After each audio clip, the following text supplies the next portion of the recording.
Om Shanti. Good morning. आज की वाणी बाबा की विशेष वाणी है। हर शब्द विशेष, हर दृष्टि विशेष बाबा की हर बार स्मृति विशेष। जब जब याद करो बाबा को विशेष, क्योंकि बाबा है ही हमारा विशेष। बाबा ने कई दिन पहले कहा था कि बच्चे, यहाँ कोई रिवाजी, कोई महान आत्मा नहीं है, यहाँ स्वयं बाप बैठा है। अंदर प्रिंट हो गया होगा, है ना, लाइफ टाइम प्रिंट रहे, वो मिटना नहीं चाहिए, नशा चढ़ाना चाहिए। आज की मुरली बाबा ने विशेष कहा, मीठे बच्चे इस देह भान से मर जाओ, अर्थात इस पुरानी पतित देह से भी प्रीत तोड़ एक बाप से सच्ची सच्ची प्रीत जोड़ो। अब नहीं जोड़ेंगे तो कब जोड़ेंगे? कौन सा वो समय आएगा? विचार करो अपने आप से। बाबा कहते हैं अपने आप से बातें करो, मनन चिंतन करो, ये शुभ सम्मेलन करो अपने अंदर, औरों के साथ भी और स्वयं के साथ भी। मीठे बच्चे इस देह भान से मर जाओ, अर्थात इस पुरानी पतित देह से प्रीत तोड़ एक बाप से सच्ची प्रीत जोड़ो।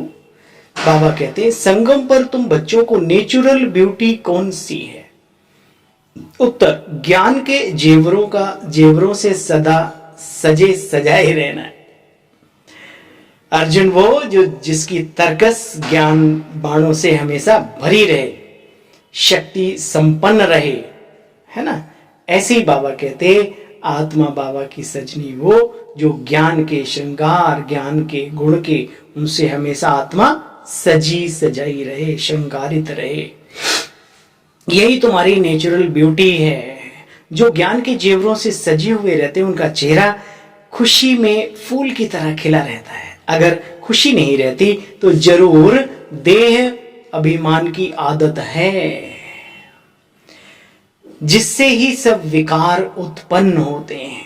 देखा गया है, देह अभिमान इतनी जल्दी नहीं जाता, लेकिन अगर हम बच्चे भी नहीं मिटाएंगे तो फिर कौन मिटाएगा? दुनिया में तो इसका ज्ञान ही नहीं कि देह अभिमान कोई चीज। गीत महफिल में जल उठी क्षमा। ओम शांति। इस गीत का अर्थ बच्चे कितना विचित्र है। प्रीत किसके लिए बनी है? वहां कहते हैं मरने के लिए बनी है। तो बाबा यहां भी कहते हैं बच्चे जीते जी इस पुरानी आदतों से अपने आप को मारना है। और दुनिया में एक बहुत अच्छी कहावत है, जब तक मरेंगे नहीं तब तक स्वर्ग नजर आएगा नहीं। ये पक्की बात है। स्वर्ग के नजारे संगम पे भी नजर नहीं आएंगे, ठीक है। ये कलयुग में ही बुद्धि घूमती रहेगी। बाबा कहते हैं बच्चे मैं आया हूं तो ले चलने के लिए आया हूं। बच्चे चलना है, सबको मेरे पास आना जरूर है, मरना सबको है, ये पक्का है। जो आया है सो जाएगा इस संसार से। दो चक्की के पार्ट हैं, इसमें कोई बचता नहीं, कोई भी है ना। दुनिया में तो कुछ लोगों को बचा रखा है, लेकिन बाबा कहते नहीं, आखिर जिसने शरीर धारण किया है वो शरीर एक दिन छोड़ेगा अवश्य। 101 नहीं, 1,00,000%। दुनिया की कोई ताकत उसे बचा नहीं सकती। तो चलने से पहले, जब चलना ही है तो जो जीवन बचा है उसमें सफल करें हम हर पल को। बाबा कहते हैं शरीर छोड़ते समय भी कहते ना है भगवान को याद करो। तो बाबा कहते बच्चे अभी अपने को आत्मा समझ, बाप को याद करो। बाप बिंदी है। बाप कहते हैं मुझ अल्फ को याद करो। व्यापारी लोग बिंदी लिखते हैं ना, तो कहते हैं शिव शिव शिव शून्य, तो एक के बाद बिंदी 10 हो जाती है, फिर 100। तो तुमको तो बहुत शिव बाबा को याद करना है। जितनी बिंदियां लगाओ फायदा ही फायदा है, फायदा ही फायदा है। अपने हाथ में कलम है कर्म की। सच्चे बाप के द्वारा सच्ची कमाई है ना, याद करेंगे तो विक्रम भी विनाश हो जाएंगे। तुम्हारा है फुल संन्यास, घर परिवार का नहीं, मन से गंदगी बुराइयों का संन्यास है। भक्ति मार्ग में हनुमान की पूजा आदि करते हैं तो उनका दीदार हो जाता है। चंडी का भी मेला लगता है बच्चे, उसका भी चित्र है। जिनका ध्यान करेंगे सामने आएगा। ये तो साइंस ने भी क्लियर किया है कि जिस चीज को बार बार पिक्चराइज करो वो फिर ऑटोमेटिकली आसपास घूमने लगता है। वो तस्वीर, वो सीन, वो साउंड। 10 बार कोई गीत सुन लो, अपने आप लगेगा मेरे कानों में वो गीत बज रहा है। ऐसा है। लेकिन यहां पर बाबा कहते हैं अभ्यास करो। वहां तो कैसे ध्यान दीदार होता है जो बाबा के बच्चे पुराने वो जानते हैं। भक्ति में कहा हुआ, हे अर्जुन, जो भक्त मुझे जिस रीति से भजता है मैं उसकी मनोकामना उसी रूप में पूरी करता हूं। ये बाबा का भी काम है और इस प्रकृति में ऑटोमेटिकली एक सिस्टम बना हुआ है हर व्यक्ति का, जिसको जो कोई वर्क करता है अपना, अगर प्यार करे उसे तो दिन में, मिसाल के तौर पे आप जानते हैं सपनों में भी वो चीज आती है। नहीं, एक बजाज था, वो दिन भर वो कैंची से अपना कपड़ा फाड़ फाड़ के बेचता था। वो सपने में सोते सोते उसने अपनी चादर फाड़ दी। बोला भैया कितनी चाहिए? बोला इतने में। अच्छा ठीक है अभी देता हूँ बस। धर्म पत्नी और बच्चे बोले पापा क्या कर रहे हो? बोला अरे मैं तो कपड़ा दे रहा था। ऐसी लगन उस बजाज जैसी भी लग जाए कम से कम ब्राह्मणों, बनने तो जा रहे हैं हम सब देवता।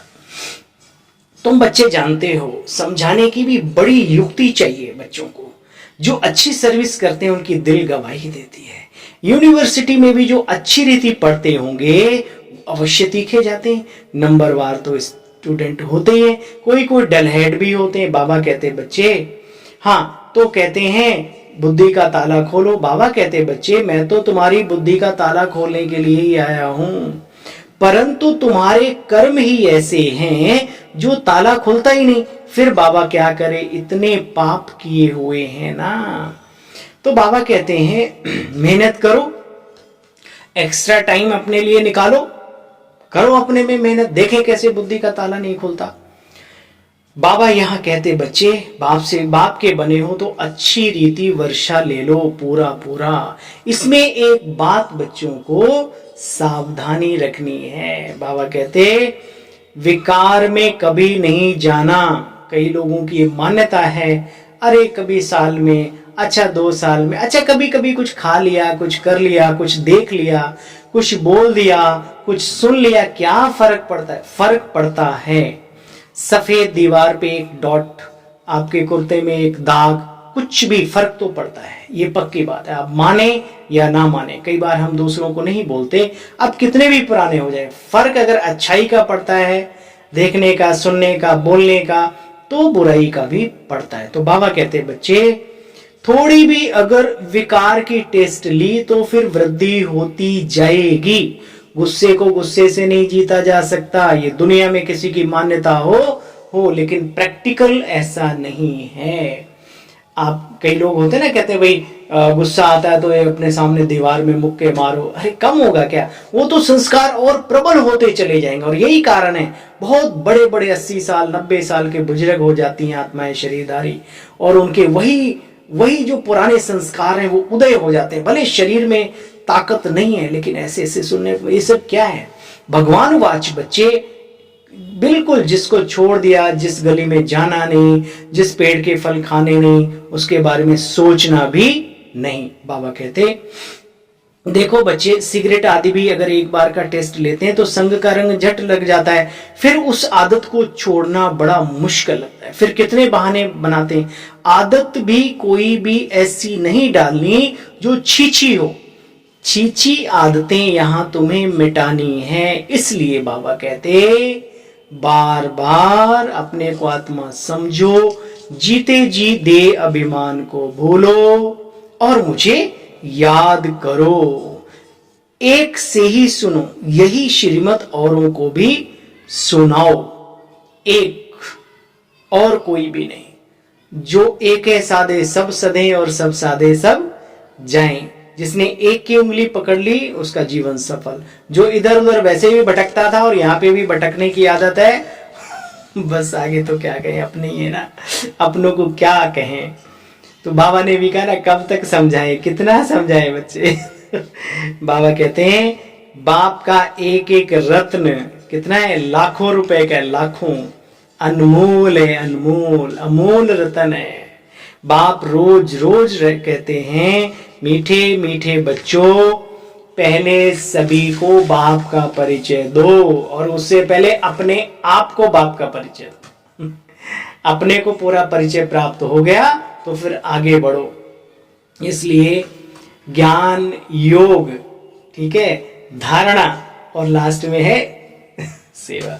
अच्छा भाई, तुम्हारी मिशन है पतितों को पावन बनाने की। क्या मिशन है? पतितों को पावन बनाने की। ये भी याद रखना है।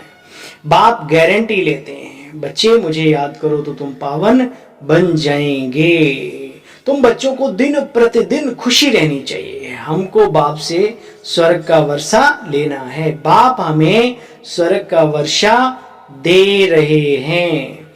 तो बच्चे फॉलो फादर, पतित पना छोड़ो, प्रतिज्ञा लिखनी चाहिए बाप के समक्ष। अच्छा, मीठे मीठे खिलते बच्चों प्रति माता पिता बाप दादा का याद प्यार और गुड मॉर्निंग। रूहानी बाप की रूहानी बच्चों को नमस्ते, और हम सब रूहानी बच्चों की रूहानी बाबा को नमस्ते नमस्ते नमस्ते। सदा रहो हंसते हंसते।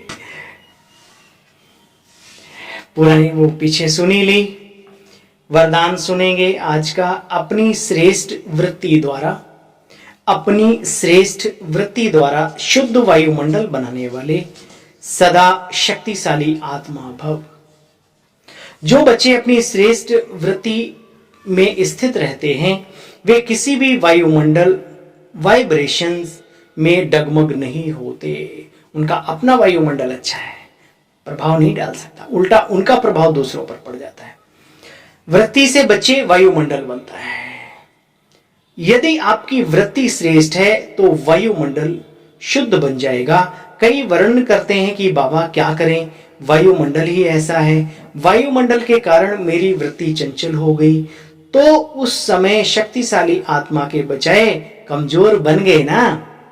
लेकिन व्रत माना प्रतिज्ञा, व्रत की स्मृति से वृत्ति को श्रेष्ठ बना दो तो बच्चे शक्तिशाली बन जाएंगे। हमारा व्रत है, बुराइयों के बारे में ना सोचेंगे, ना देखेंगे, ना सुनेंगे, करने की बहुत दूर की बात है। व्रत लेते ना दृढ़, आज हमें ये नहीं खाना, आज हमें ये नहीं पीना, है ना। तो ऐसे ही अपने आप से व्रत लो तो क्या होगा, व्रत की स्मृति से वृत्ति को श्रेष्ठ बना दो तो शक्तिशाली बन जाएंगे। अच्छा, आज का स्लोगन है गुण मूर्त बनकर सर्व को गुण मूर्त बनाना ही महादानी बनना है। ठीक है, एक बात याद रखना, पूजा हमेशा, गायन हमेशा गुणों का होता है।